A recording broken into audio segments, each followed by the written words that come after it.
I remember putting my kids to bed at night when they were young, giving them the security and comfort of knowing that their worries should be about their little life, not the big issues of financially and emotionally supporting them, giving them a roof over their heads, food, clothes, and the importance of having a safe place in which to sleep, a bed of their own, which may seem like a privilege that if we can, every child should be able to experience. I think it's actually not a privilege, but in fact, a rite of passage.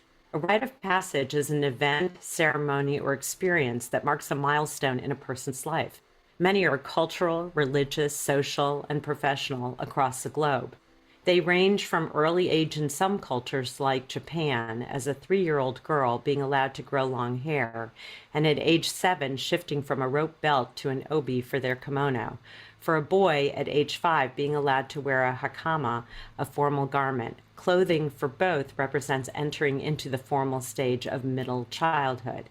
Various tribal rituals indicate the growth of an individual to the next level of development and eventually reaching adulthood. Rites of passage indicating milestones have also entered our social, educational, and professional world. With things like marriage ceremonies, funerals, 12-step programs, promotions, passing tests to the next level, certifications, graduations, licenses, there are also many religious and spiritual milestones, from Deepak Chopra's 7 stages of spiritual development to baptisms to B'nai mitzvahs and so much more. One U.S. cultural rite of passage is something I hadn't really thought about until I read about how my guest volunteers his time. Welcome to Small and Gutsy, our podcast featuring nonprofits and social impact organizations under $10 million. My name is Dr. Laura Witkoff, and I'm excited and proud to be your host. We hope you'll love the stories as much as we do, and perhaps you will find needed services, a job, volunteer, invest in, or donate. And for all of you followers, Small and Gutsy has just been granted nonprofit 501c3 status. We are thrilled to have moved in this direction, enabling us to continue to meet our vision of interviewing as many smaller nonprofits and social impact organizations as we can. So please pass along any valuable information you hear today to others and send me the name of any organization you'd like featured at lwitkoff@gmail.com. That's 2 T's and 2 F's. One U.S. cultural rite of passage is something I hadn't really thought about until I read about how my guest volunteers his time. This more typical rite of passage is moving from a crib or a parent, guardian, sibling shared bed to one's very own bed. This milestone represents so many things in our culture that often go unnoticed or unrecognized that are truly significant. Having the capacity of sleeping independently by means of having the privilege of having one's own bed begins to create a feeling of ownership over oneself, the feeling of self-reliance, which builds self-esteem. Having one's own space becomes a sacred spot or a sacred place which is theirs to set up, take care of, decorate, love within the natural shelter of home. It is so much more than just a bed. For many parents or guardians who can afford beds, it becomes an automatic expectation and a feeling sometimes of moving forward for their child in healthy ways, even if they keep getting up in the middle of the night to sneak into their parents' bed. But for a child who has never had the experience of transitioning at a very young age, this becomes a journey of self-reliance that can translate into so many positive steps toward independence that may not have been a previous, more typical step due to financial constraints. Sleep in Heavenly Peace, our featured nonprofit organization, believes that a bed is a basic need for the best physical, emotional, and mental support that a child needs.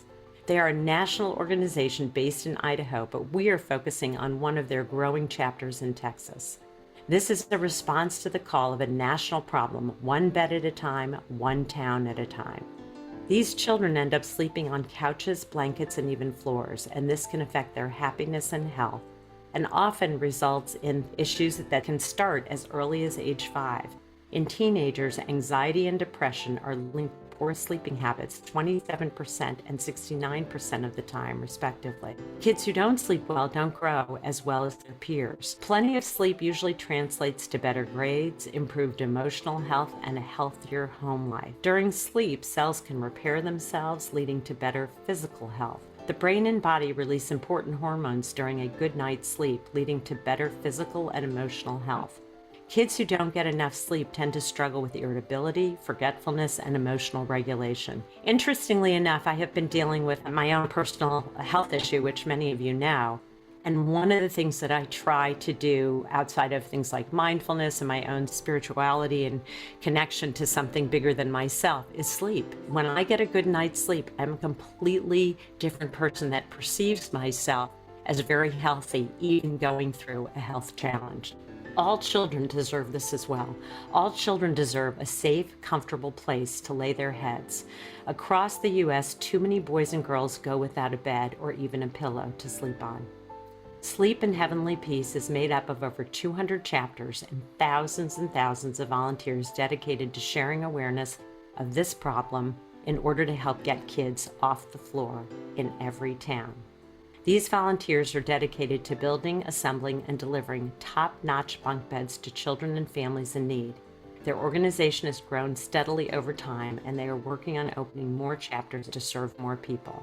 They serve children and youth ages 3 to 17, and their motto is, "No kid sleeps on the floor in our town." I love that. I am so honored to introduce my guest today, Will Warren, who leads a local chapter in Montgomery County, Texas, of 100% volunteers who build, deliver, and install twin beds and twin bunk beds.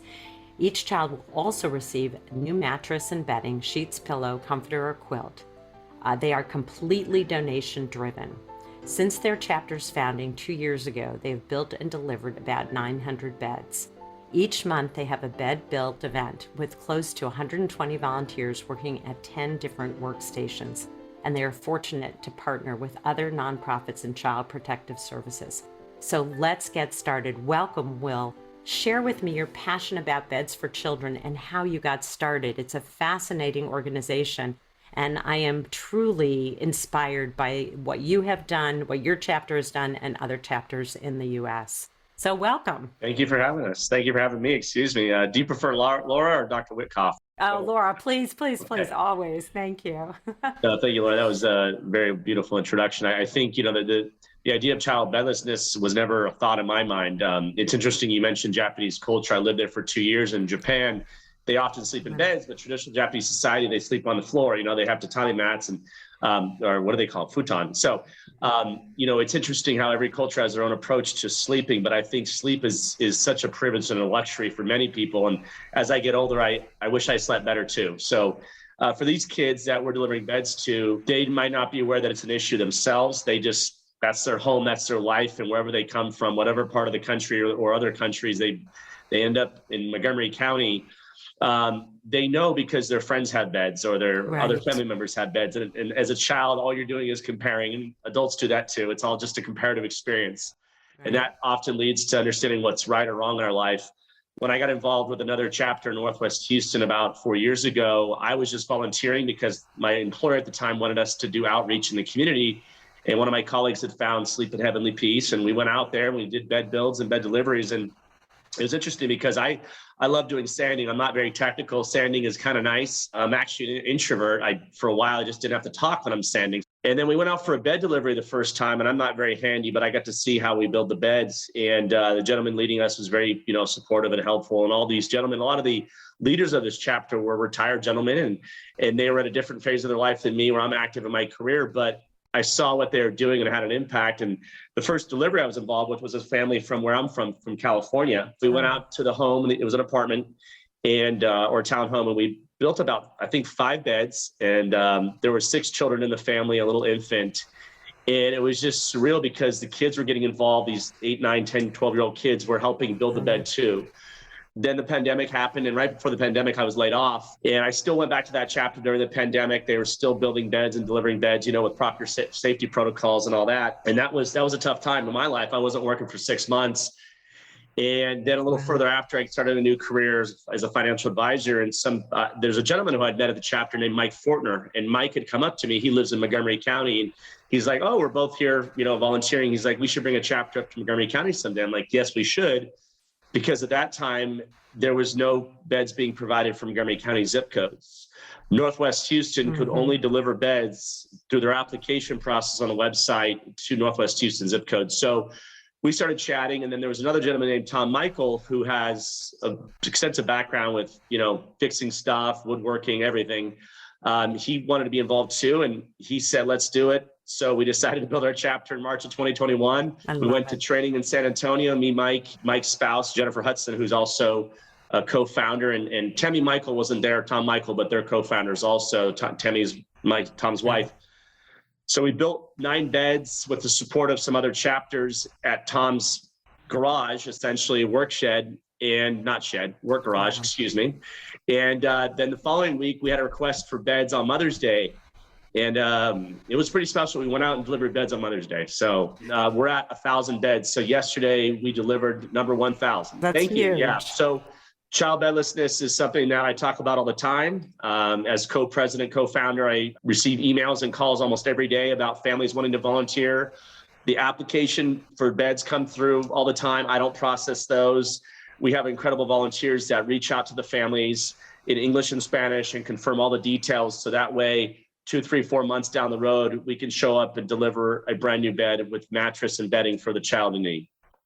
That's incredible. I mean, your story is beautiful because you also had gone through a challenging time, and recognizing that, I always think, and I've always been a volunteer and always dedicated my time to areas that I feel like are both giving, but I also get from it as well, because giving is getting very often. And it comes through so much in your story. And it really allowed you to connect with then the other folks who helped co-found the chapter in need, which is Montgomery County. So you've developed something beginning in 2021 in terms of the local chapter that did not exist before. So you have really built this with 2 other people, it sounds like, and now it is an entity there, and really needed, because it sounds like if it's your 1,000th bed, you're getting applications through your online portal on a regular basis.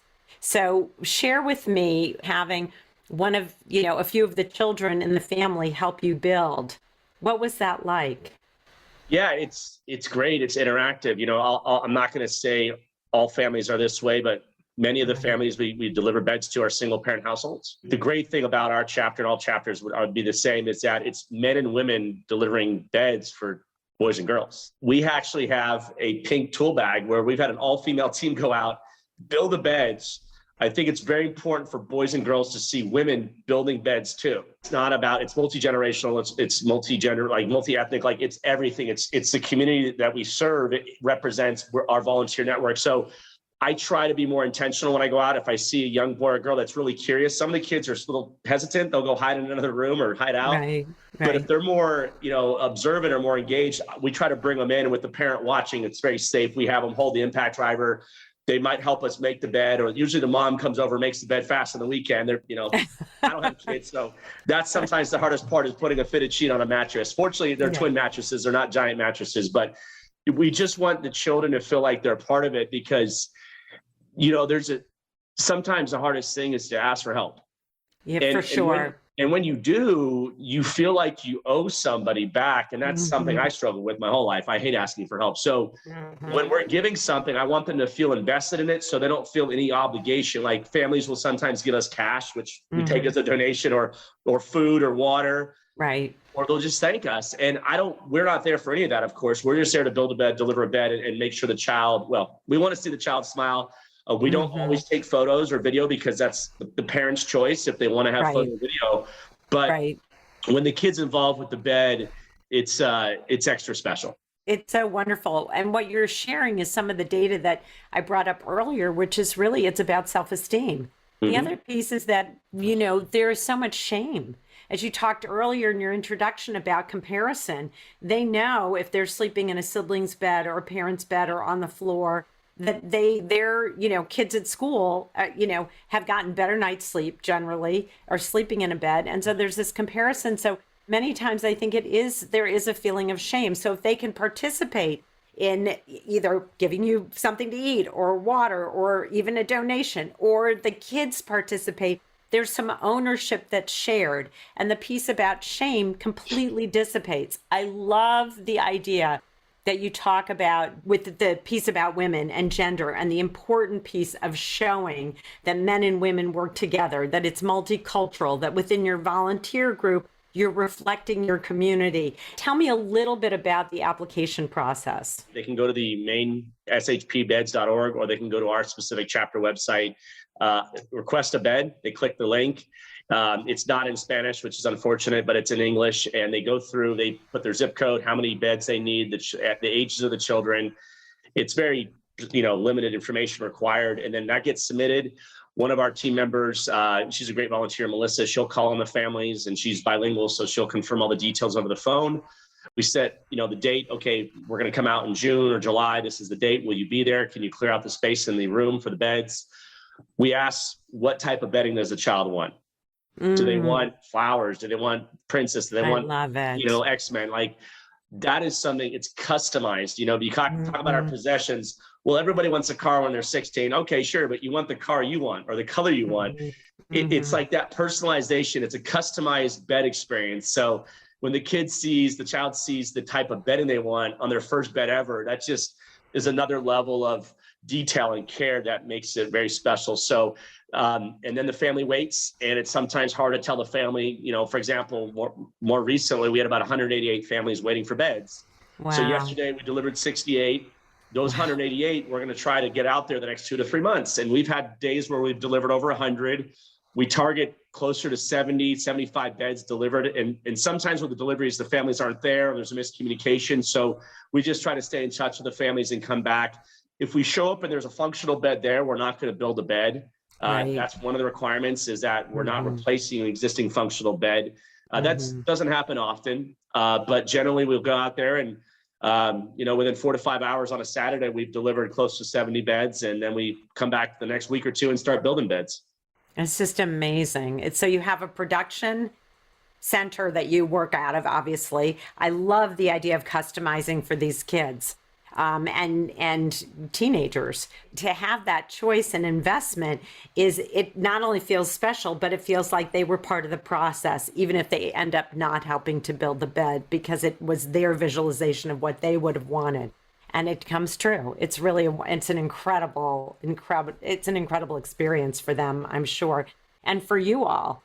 And I'm sure when you start to put the beds together and build them on site, there are many aha moments, because you've done so many. Can you think of one that just stands out for you as, wow, I hadn't? I'll share a few if that's okay. Yeah, please. So the first one was that Mother's Day delivery, and we delivered to a family in the Willis area, which is North Montgomery County. And we went out there, and it was just our first delivery as a chapter. And it was, we were kind of probably hesitant or nervous, but we did it.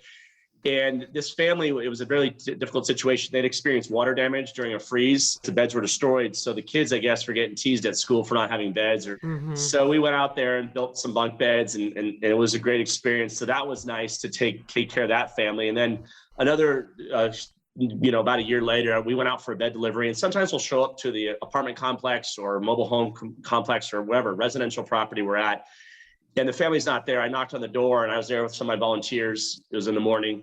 And a lady opened the door, and she was, I just asked her, do you have a child that needs a bed? She asked what we're doing.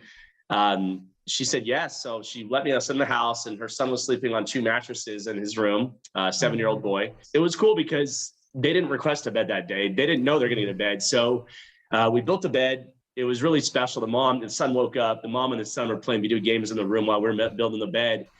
And, I've been speaking Spanish or trying to speak it for 30 years. So the boy asked me in Spanish, is this my bed forever? And I told him it was. Oh, wow.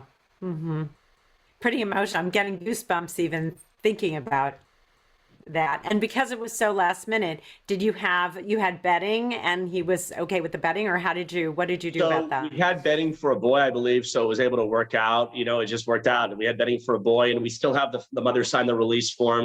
We have a legal process. She gave us authorization or not to take photos. They accept the bed as is. It's a brand new bed, new mattress bedding. We don't come back and do maintenance on the beds. So that's a key component of what we're doing. And we, the tools required to disassemble a bed are not complicated. So that's a great thing. We know families are going to move and they're going to take it down. But I think it was just the adaptability in that moment of our group. We're like, sometimes we live in a world of red tape. And whether you work in the corporate world, government, or even nonprofit world, there's regulations and restrictions. And I think what I love about our chapters or our organization is that There's a simplicity to it. The mission is what guides everything. And if we're going to find a way to get a bed for a child, that it's going to happen. And I think the beds are all made out of wood. Correct. We use pine wood, and we partner with McCoy's, and we have in the past Lowe's and Home Depot, but we use pine wood, which is a great wood to work with, and also put a finish on it. Second to last step, actually, of our bed building process is we soak all the headboards, the side rails, the safety rails, in a special vinegar steel wool concoction mixture that smells terrible. It'll wreck your clothing. Mike's boys, actually, Clayton and Clay and Michael, they actually do that. And they're high school kids, so they're responsible for most of the dip tank. Other volunteers get involved, and then we put the signature SHP brand. Every headboard that we deliver has the SHP brand on it. That's so great. It's because there's again so much meaning behind that, and there may be some of these kids who grow up and become volunteers themselves. Yes, and that's funny you say that. When we share about our mission, I'll meet people that told me they slept on the floor, their life, and they're just like immediately connected to our cause. They come out, or they want to come out. One of my friends in the community, he was really interesting. He'd been out for a bed build, and one day he told me about his life, and he's like, "Here's a photo I want to show you." And it was a photo of him, and his feet were hanging off the bed. His sister's feet were hanging off the bed. He shared a bed with his two sisters. And the photo he showed me, he was probably in high school. He did not have his own bed, I think, until later in high school or in college. And he'd been out for a bed build. So people are often volunteering, and they don't tell you their connection to the mission. Right. And it could be very personal or not. Sometimes you just want to support humanity or kids or people in need. But when people have a very personal connection to our mission, it kind of reignites my passion for what we're doing. So not that I ever forget, but sometimes you just need another reminder, like, oh my gosh, this is impacting a lot of people. You don't realize because you think it's just simply building a bed, but it's so much more than that. So these building events, that when you actually build them, does that happen on a regular basis because you have such a huge need? Great question. Yes, we have a monthly bed build, at least, usually the first or second Saturday of the month at a warehouse. We've been very blessed. The local Texas United Methodist Church, they have a disaster recovery building. We've been operating out of there for a while, since basically almost 2 years. And we store all of our inventory there, all of our bedding, all of our lumber. And when we're done, we bring everything out for the bed build. We bring everything out after the bed build. And then when the bed delivery shows up, all the families and volunteers meet there to load up. So the bed build is a consistent, and it's not that the bed build is actually, I would say, more popular in demand. The bed delivery, we don't need as many people because we'll have about 7 or 8, 9 teams go out for the bed delivery. So let's just say, 60, 70, 80 people. But the bed build is more labor intensive. We have a setup shift at 5:30 to 8 a.m. And then the 8 to 12 is the bed build shift, with that about 100 and about 20 in the setup shift. We've had people come out once, sign up through our Facebook page. We have a Sign Up Genius event page built into our Facebook section. So that's so great. We have core volunteers that just started out. They heard about us, and now they're part of the leadership team. Jim Bearlack, Mike McElroy, Kurt has been out. Bailey. Just Julie. There's people that join and they just become leaders right away because they connect to it, and they have the time and they have the passion. And I think people, you already know this. They're looking for something, and sometimes they find it and they just know. They just know. So you're helping your community, and you also have built a community. So tell me a little bit about the leadership team and what that looks like. Is it more of a flat, or is it a hierarchical? Are you considered the executive director? Because it wasn't actually clear from the things that I read. Sure. So we have titles like I'm co-president, Mike Fortner's co-president, Tom Michael's build manager. We kind of just put these titles on initially. I would say it's pretty flat. We do have some situations where we lean on other leaders to do more things because that's what they're naturally good at. Personality driven, time driven, resource driven. One of my, I think, specific values that I bring to the organization, I try to find funding because I've worked in financial services. I've applied for grants. We don't apply for grants at the chapter level. That's a great thing. We actually have a grants team in Idaho. So we can find a grant opportunity, send it to them, they'll screen it, they'll do the whole thing. That's one of my passions. So I try to find funding.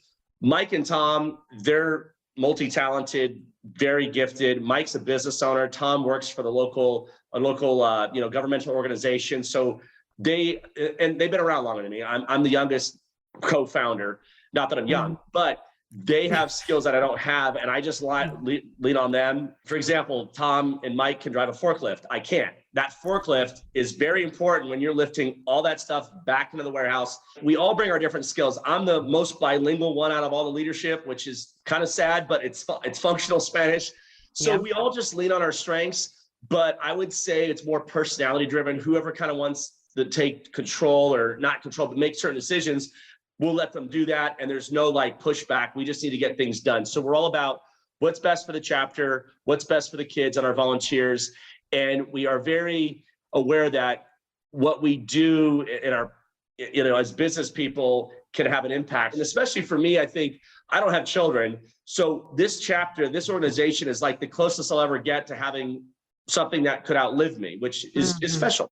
It is special. It's a legacy. It's your legacy in a lot of ways, as it is honestly your community's legacy, because the chapter represents the goodness in the community. And I love that. I think it's absolutely beautiful. And I love how you have developed, and this is really honestly good business practice when you think about it. And as a consultant, I really try to push this sometimes when I don't see it, is you're really a strength-based approach. So when you're building your teams, you're looking for people who have different strengths, whatever it is. And so those people naturally go into that because you've created the channels for that to happen. That isn't always usual. Sometimes people, certainly in the business community, end up being put into, a round peg in a square hole, unfortunately, or whatever that expression is. And you're doing just the opposite because you're building it from the ground up and you're recognizing individual talents and strengths and capitalizing on those, which I think is a fundamentally way to create succession and legacy and to keep this going. Do you happen to know, are there chapters obviously in other states? How many states do you happen to know that? That might not be a fair question. No, it's an excellent question. I should know that. I know we have closer to 320 or 30 chapters. I know they just opened one in Hawaii. I love it. Oh, that's so great. We are international. I should have shared that. We have a location in Canada. So great. Windsor, along the border, I believe. And then we also have, we are in another country I'm blanking right now, Bermuda. Do you, other than training, do you ever visit some of the other chapters, or they'll call on you for help? Right. So we went back probably last year to visit the original chapter. We were connected with Northwest Houston. They're a very busy, dynamic, awesome chapter. And the founder, Luke, came to town. Luke Mickelson started Sleep in Heavenly Peace in Idaho. Some of our other leadership team went to another chapter in Beaumont just to see their process. We share ideas. We have regional meetings like online. We generally don't always join them, but they're also going to have for the first time a Sleep in Heavenly Peace wide kind of reunion. We call ourselves SHP family. So we're going to have an event for the first time, all chapters are invited to North Carolina in fall. And I'll get to see chapters that I've never even met or knew existed and connect with other leaders later this year. So we're looking forward to that. Oh, I love that, because you'll be able to share ideas. And it really is a huge opportunity to network. I feel like, particularly somewhat post-COVID, to an extent, everything is so much hybrid now. And so there's so many ways that ideas can be shared, and yet what you're creating is on the ground. And so there's this combination of where you can learn from others in this opportunity for a reunion or a retreat or event or a learning opportunity, and then you get to bring it back to introduce it on the ground to the folks who've remained in Montgomery County. It's really, it's unbelievable. And again, I can't say this enough, a bed is not just a bed. And you already know that. And so the giving back opportunity is multifold. And as much as your networks are created and people step up to volunteer, I think over time, you're going to have some of those recipients of actual beds step in and become volunteers for you. And I just love that. It's going to be generational over time. One quick thought is that, because you mentioned this and you are sort of the Spanish speaker kind of, and I get that. To have an application, and there may be other chapters that do that in another language, and particularly Spanish in the area you're in, is something that it sounds like that may happen. I might be speaking out of turn. They might already have it, but we do have the release form, the disclosure in Spanish, fortunately. Right. So that is very important. When we show up, we clarify, and we know before the delivery if it's a Spanish-speaking family. So that way we send volunteers, and we've been blessed more recently, where we have volunteers who are fully bilingual. We make sure that when it's a Spanish-speaking family, that there's a team person, a volunteer going out there who's fluent. Hard to believe you've only been doing this for a few years, but you were completely integrated into this, and it sounds like your network is growing. So I don't know if you know this, but toward the end of my podcast, I always have a round of quick and gutsy questions. So if you're ready for those quick and gutsies. Sure, let's go. Thanks, Laura. Okay, no, they're fun. What is at the top of your wish list for sleep and heavenly peace, but it cannot be money or funding? What's at the top of your wish list? And this could be for let's do it for your chapter. I want to do it specifically for your chapter, since that's what we're focused on. Well, can I say two things? Yes, you can say two things. We don't lose touch with our mission. No kid sleeps on the floor in our town. And second, I really want us to be able to inspire other chapters in other areas going forward. 1,000 people a day are moving to Texas. And those 1,000 people, even though people might think otherwise, they're not necessarily coming to Texas, with tons of cash and tons of everything. They're coming here to start a new life or a better life. And so I want to build it. We have 254 counties in Texas. Wow. We probably have about close to 20 chapters, but there's huge areas of the state that are not. And Texas as my adopted home. I've been here 6 years. I think about national, international, but for Texas, which is going to be close to 50 million people, probably in the next 25, 30 years. Wow. I'm focused on Texas, making sure that every child has a chance to apply and receive a bed. Yeah, beautiful. Absolutely beautiful. Yeah, so those chapters will start popping up all over Texas, which is great. If you were to think of a song that describes sleep and heavenly peace, what would that be? Wow, that's a good question. It's like, I don't know why this one came to my head, but Michael Bublé, I Just Haven't Met You Yet.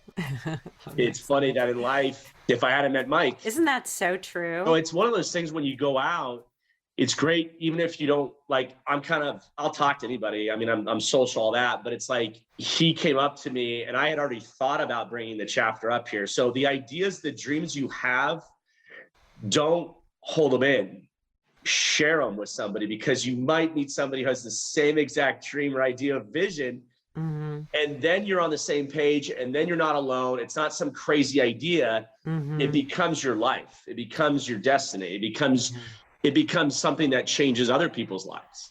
Tell me, what makes sleep and heavenly peace gutsy? Because you're a gutsy chapter. What makes you gutsy? I think we feel that everyone around is rooting for us. And we don't want to fail them. I think we all feel very fortunate to have the lives we have and the gifts that we've been given, whatever those are. And I think we feel an obligation to share with this community and to give back to a community that is in need, a community that is growing, a complex community. But we know the heart of this community, the culture, the service mindset. We know that people here, whether they live in a mansion or live in a smaller home or apartment or mobile home or wherever they live, they want purpose. They want peace for themselves, and they want peace for others. And I think that's an overall arching theme in my life, is I want to create peace for adults, children, all ages. But if you can create peace for a child, it's like that Frederick Douglass quote, it's a lot easier to heal or to help children than to repair broken men. Yeah. And I totally destroyed that quote. But I think the sooner you start with children and giving them chance and a hope and direction, that you can't go, it's so much harder to go back and to help adults when they're later in life to do whatever you need to do to make their life better. If you can help a child at a young age with their self-esteem, with their sense of purpose, with just the fact that they're loved and cared for by a total stranger. You think about people who grow up maybe in the foster youth system, and there's various reasons why people end up in the foster youth system or single parent households or whatever, is that if you have love of one biological parent, just one, you're ahead of a lot of people. Yeah, it's Or true. if you have love of your grandparents or aunts, uncles, or cousins, extended family, you're winning a game that you might not know you're winning, because it's actually rare to have that love. And I think having love from an organization where we come in as total strangers and we just want them to have a simple bed, but it's not simple, as you said, they start thinking, oh my gosh, I matter to total strangers. Well, maybe I matter to other total strangers. Maybe I'm amazing. And then it just snowballs, I hope, for the rest of their life. I love that. And I think it is what makes you gutsy, and it is what sustains so many of the chapters and you personally. And I think it is something that is needed more than people realize, as you said. And I love the Frederick Douglass quote. I think it's beautiful and it's so true. Starting early and starting with the capacity to give and to receive, and that you're worth it. And that is such a huge message, because the repair later is so much harder. What is something that outsiders, or maybe even a few insiders, don't know about sleep in heavenly peace? They don't always know that we build the beds. I think they sometimes think we buy the beds and deliver the beds. They don't know that we use raw lumber, that nothing is used. So there's some misconceptions. There's also misconception, which is fine, that we accept donated beds, which we don't. So, you know, it is hard telling people, no, I'm sorry, we can't accept that donation. But if you want to come volunteer, or if you want to, you know, buy some bedding or do a bedding drive, like, we give them alternative choices in terms of giving back. So that's hard, is that they have to understand we have a warehouse, like we manufacture and build beds, and we deliver them and we install them. We don't just drop off the headboards and side rails and safety rails and mattress and say, here you go, like IKEA, put it together. Right. We build it, and the kid jumps in the bed or lies in the bed, and it's their home. It's their little home. Yeah, it is their little home. And also, when you take the time to think about what kind of bedding they want in terms of thematics, I love that, because people do have their personal choices and tastes, and it needs to be honored. That's part of who they are. If you don't mind, I just want to share a quick story yesterday. Please. During bed builds, it's, you know, we have a great system. It's very structured, but things happen. So yesterday we were delivering beds, and I was delivering in an area close to where I live here in the Woodlands. And there was an Ironman event, a triathlon going on. Wow. We couldn't get to the apartment complex because of all the traffic, and it was just madness. So I was very frustrated because I wanted to get the bed to the family. The family reached out. I said, we're going to get there. We're going to get there. So we got there at the end of the day. It was like 1:30 later in the day. And the family was there. It was fine. 2 little girls, sweet little girls from Colombia. And they're putting the bed together, the volunteers, because they're awesome. They're figuring it out. And they said to me in Spanish, they want to practice their English, you know? And it was such a sweet moment, because here I was speaking English, and I taught English in Japan. And it was just like this cross-cultural experiences that, like, people want to understand you. They want to know you. And that even though I could speak some Spanish, they wanted to speak my language. Is that when somebody does something for you, it brings them closer to you. Exactly. They take that next scary step towards you. And as we live in a very diverse society, the border states, they're not border states, they're Latino states. Right. They're Latino states. And I love that. There's a richness there. There's other cultures here besides Hispanic population. But I love the fact that that bed is like, it cuts across any culture or language divide. It cuts across all of it. It's like food in a way too. So that bed is like this nourishment for your brain, your soul, your heart. And that's what it is we're providing nourishment for the community. Absolutely, darling. And what themes did they pick? The same theme or different themes? So it was interesting about that. It was 2 girls, like I think it was like 5 and 7. And we showed up, and I'm like, oh, did she want her own bed? And the mom said to me in Spanish, she's like, oh no, she likes to sleep with her sister. She doesn't like to sleep alone. Yeah. So I took a photo of them and all that, the family, but like that was actually the first time I've ever seen that. Yeah. They wanted one bed for 2 girls because the little girl, that was her choice. The safety. And then you might hear from them again in 2 years that says, okay, we're ready for bed number 2. Right. Perfectly fine. Yep, of course. We come back, if it's a 2-year-old, like I try to be intentional. I give a business card to every delivery with my contact. I say, please share with your family, friends. If you need more beds for your younger ones, just reach out to us. Last, quick and gutsy. If you could get one celebrity or influencer to talk about or endorse your chapter of Sleep in Heavenly Peace in Montgomery County and surrounding area, who might that be? So the original celebrity who did that was Mike Rowe on Returning the Favor in 2019. That's so he's great. already checked that box. He's given a lot. He highlights people giving. He's a great guy. There's so many great people out there that are just doing. I think locally, JJ Watt, for what he did for Houston during the hurricane. He's retired now, NFL player. You're probably familiar with JJ Watt. I would say JJ Watt would be somebody who could just blow this up on another level, because he would come out for a bed build or bed delivery. It'd be great. SHP has partnered with sports organizations. I think in Dallas, they partnered with some of the NCAA college teams up there. Excellent. So there are those potential partnerships, but I think JJ Watt would be awesome. So one quick last thing before we head off is, how can folks reach you? I know you said it before, but I'd like to end with, how can folks reach you? Those who want to volunteer and those who want to apply to get a bed. Sure. So since your podcast is national or international, I guess too, right? I mean, listeners all over, they can go to the shpbeds.org website to request a bed, and that will zone it down to their zip code, whatever state. And then if they want to volunteer with our chapter, we have on Facebook, Sleep in Heavenly Peace, Montgomery County, Texas chapter. And we post our events on there to sign up. They can also donate on our Facebook page or donate on our chapter specific website. And $25 to $35 is bed in a bag. A bed is about $250. Time, treasure, talent. If someone has an idea on how we could do our chapter better, we'll listen. You know, we're open to ideas and different strategies too. I love that. Beautifully said. Well, thank you for what you're doing and all your hard work. And I can tell by the questions that you've asked and just this whole concept, this whole platform, that this is something that should be around forever. I hope that you have your 1,000, number 2,000 or 3,000 episode, and that I get to hear it. Oh, you're so great. I love that. Well, I was just about to thank you because you took time to talk with me today about this incredible chapter and this incredible organization. The original organization started 11 years ago, your chapter only since 2021, which, by the way, was the birth year of Small and Gutsy. And I just want to thank you for giving me the time. And my wish for you is that you grow chapters and you continue to transform lives, because that's what you're really doing. And I so appreciate this. You are. Thank you for everything you're doing. All of the Small and Gutsy episodes can be found on the Intrinsic Group website, which has a Small and Gutsy page.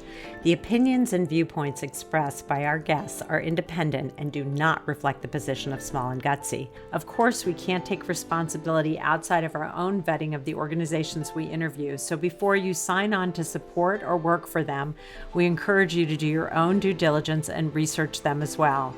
We just want you to learn about the Small and Gutsy nonprofit and social impact organizational sector so they can spread their story and their impactful work. I want to thank my partners in this endeavor, the Intrinsic Group, my brilliant sound engineer and composer, Pavel Franson, my very talented graphic designer, Nate Addy. Please check out their bios on the Intrinsic website.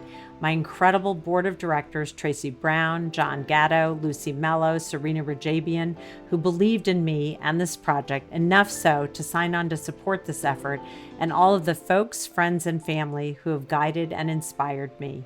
A very special thank you to my biggest champion, number one fan, and best friend, without whom none of this would be possible.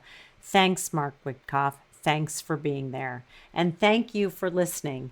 If you like this podcast, please share it with your friends, give us some stars, and write a review on wherever you listen to podcasts. From small and gutsy to big with impact, I'm Laura Witkoff. Thanks for listening.